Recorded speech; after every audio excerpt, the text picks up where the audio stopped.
Hi guys, welcome to Counterpoints. My name is Connor, and today we're going to be breaking down the movie Predators 2010. It's a great film that seems to get better with time, with interesting psychological elements, grisly violence, and some fun sequences, so I'm ecstatic to be breaking it down for you today.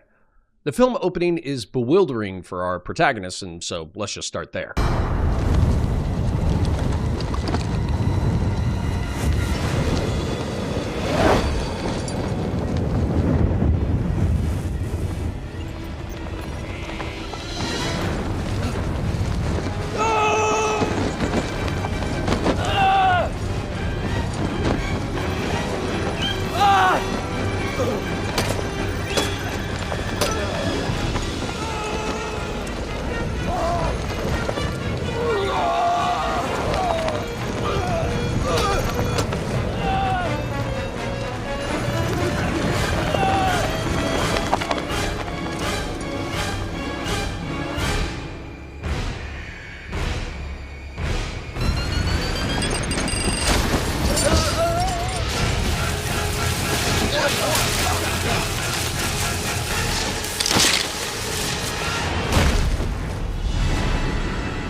¡Hijo de tu chingada madre! Don't. Calm down. Hey, fuck you! Calm down. Fuck you!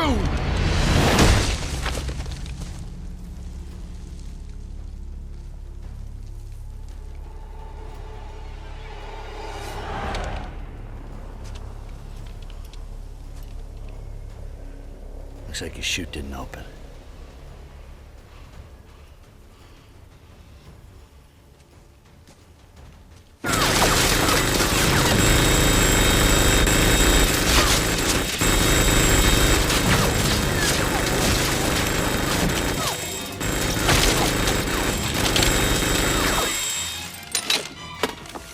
Single shooter. How do you know?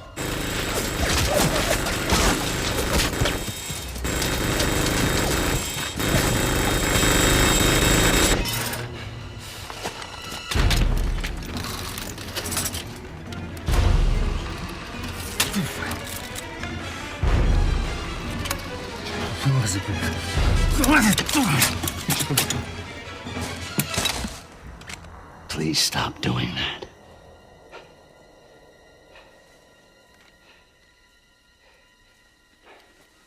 You're shooting at the wrong people. How do I know?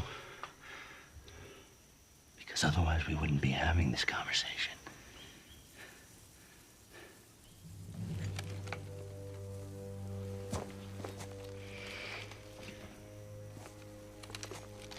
All right.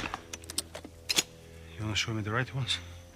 Royce, an Army Special Forces veteran and current Black Ops mercenary, wakes up in free fall. He instinctively tries to right himself and deploy his parachute, but it's on an audible timer.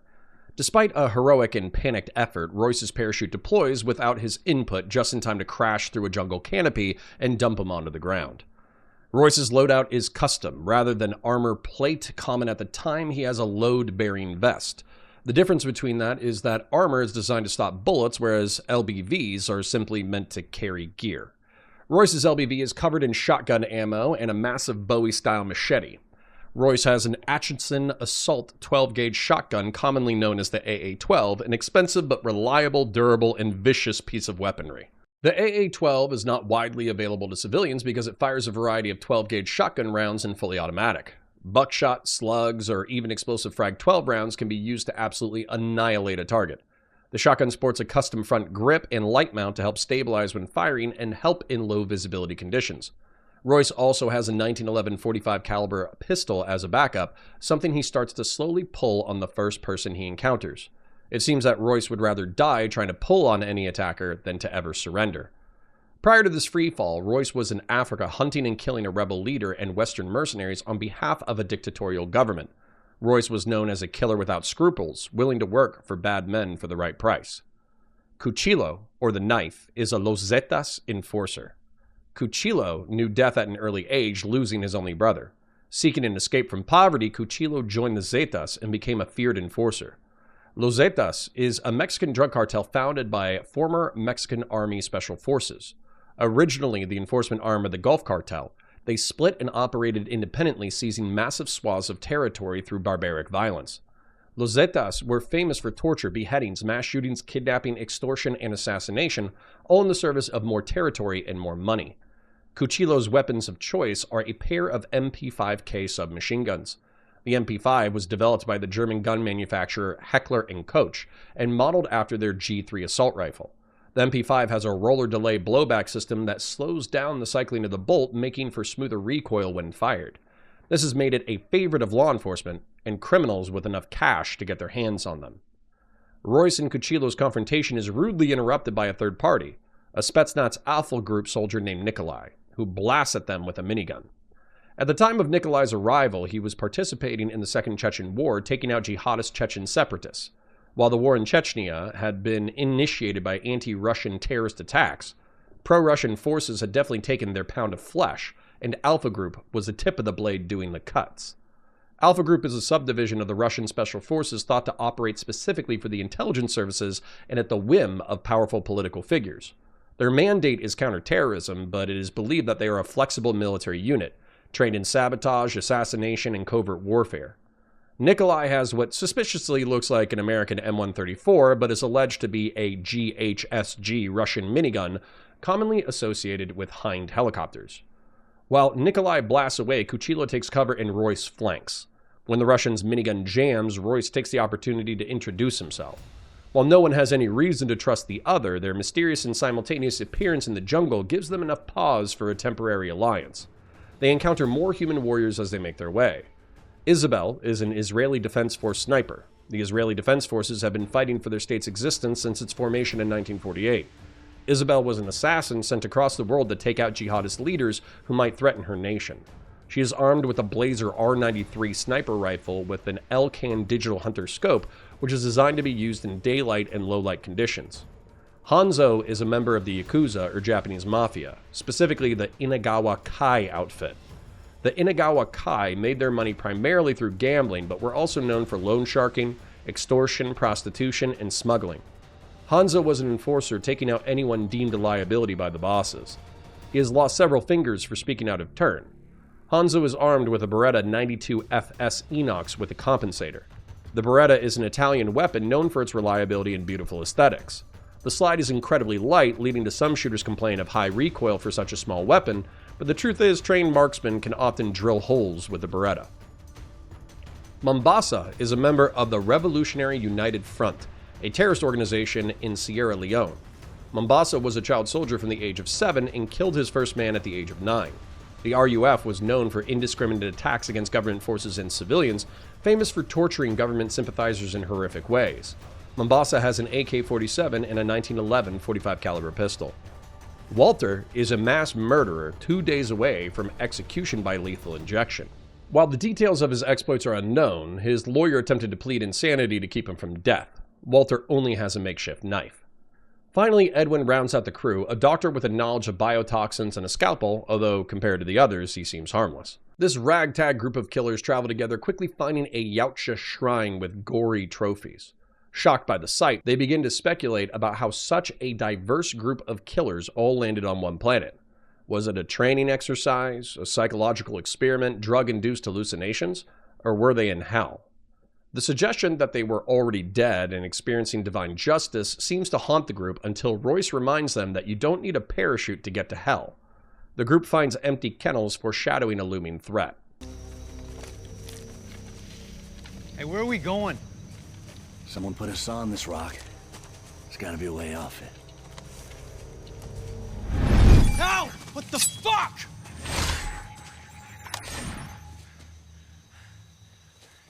Hey, you know what? Fuck this. This is bullshit, man. I want a gun. Come on, man. You got 2 motherfucking guns, man. Somebody give me a gun. Come on, Russian. You got a big fucking gun.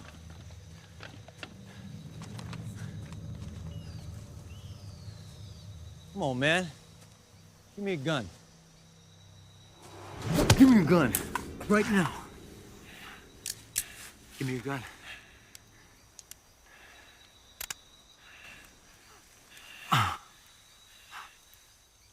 I'm ready to die.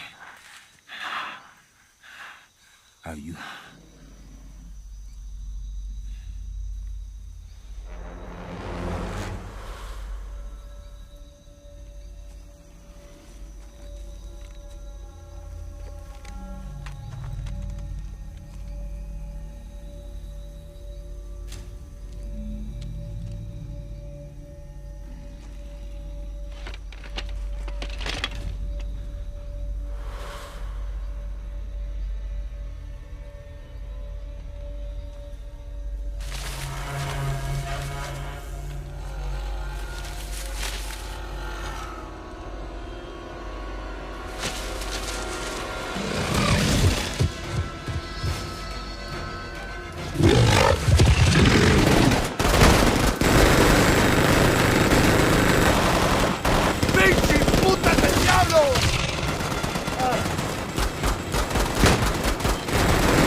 Looking good there, boss.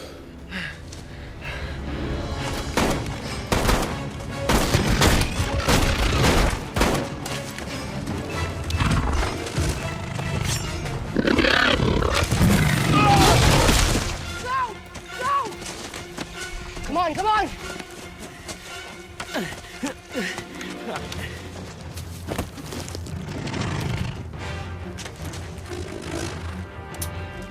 Oh, shit!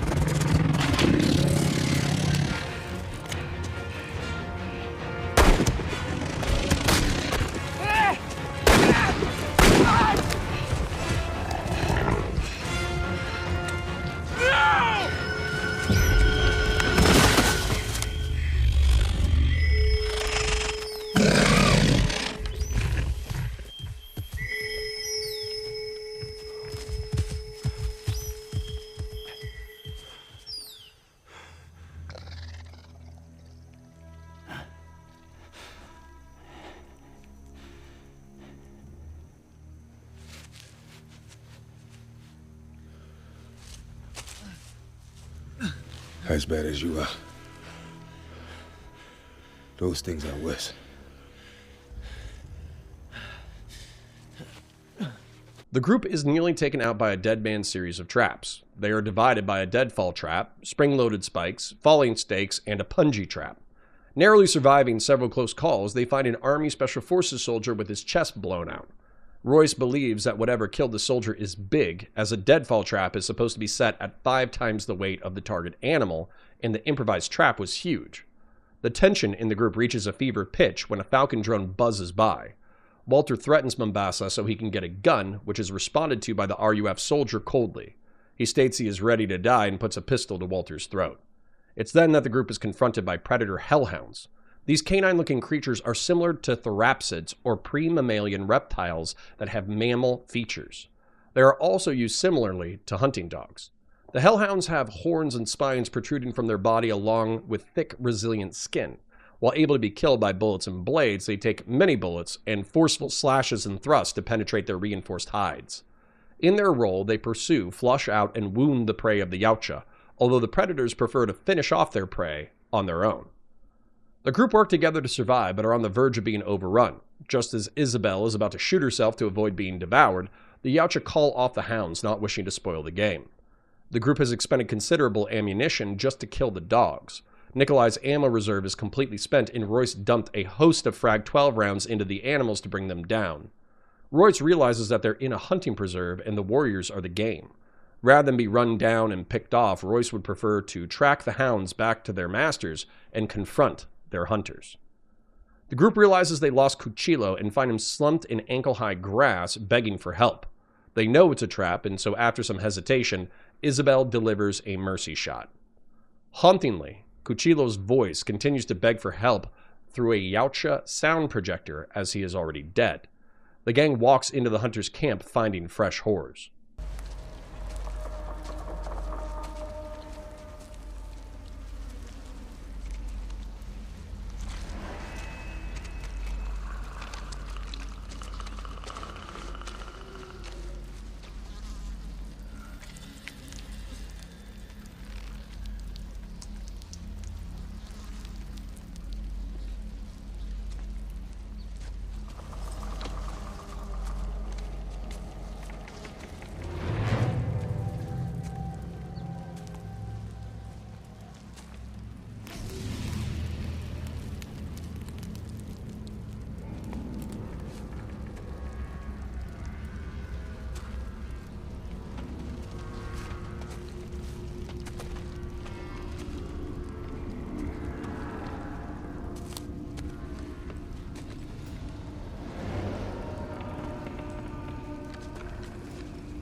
Fuck is that thing? This is a mistake. We have to leave. Now. Where's the tough guy?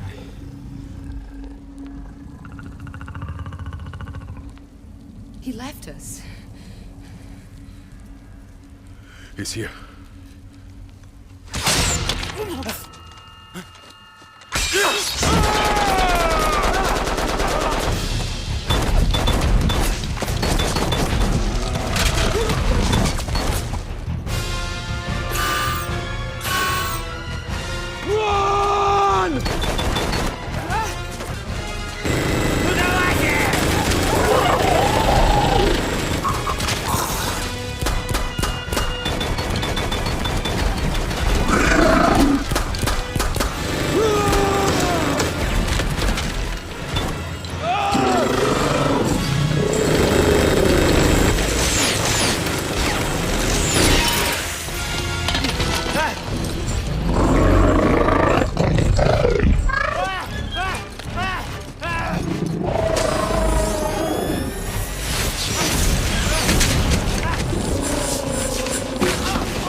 The camp is filled with flayed alien corpses, skull trophies, skins, and pelts.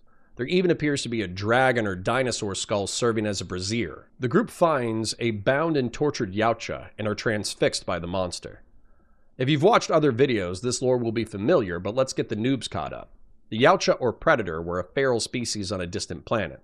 While intelligent, they had not advanced culturally very far at the time of their conquest and enslavement by an insectoid race known as the Amengi.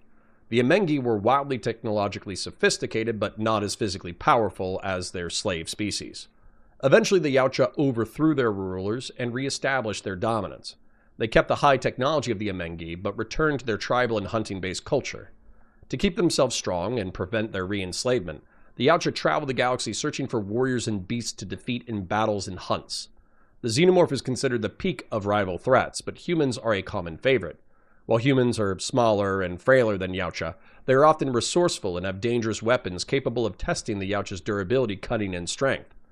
Yautja modified their genetics with the biology of worthy adversaries, and different clans carry nuances in their culture. This Jungle Clan member has been captured and tortured by the Super Predator Clan, a heavily modified and less honorable rival. While everyone is distracted, Royce circles into an ambush position. Mombasa is shot with a bolt and then impaled with a hunting spear. Nikolai, Hanzo, and Royce provide covering fire as the group escapes, narrowly being missed with plasma bolts. They fall into a river and are able to recover from the shock of the encounter. Royce does an inventory of what they know of their enemy. There's several of them, with advanced cloaking tech and energy weapons. Their enemy is bigger and stronger, but also heavier with armor that slows them down. Isabel fills in the gaps, having heard of the Guatemalan mission involving Dutch. While Isabel and the other survivors are furious at Royce for using them as bait, he asks for their help. Royce wants to go to ground, set up traps, draw them in, and bathe them in overlapping fields of fire. While the Yautja are tough, he thinks they can bring them down if the warriors are willing to work together, which brings us to the end for now. If you want to support the channel, please remember to like the video, share it with your friends, ring the bell for new videos, and comment for the common gods. Your viewership helps me in the algorithm and is appreciated. If you want to take your support a bit further, please become a YouTube member or support us at patreon.com/counterpoints. Check out the other videos on the channel, support our sponsors, and I'll catch you in the next one.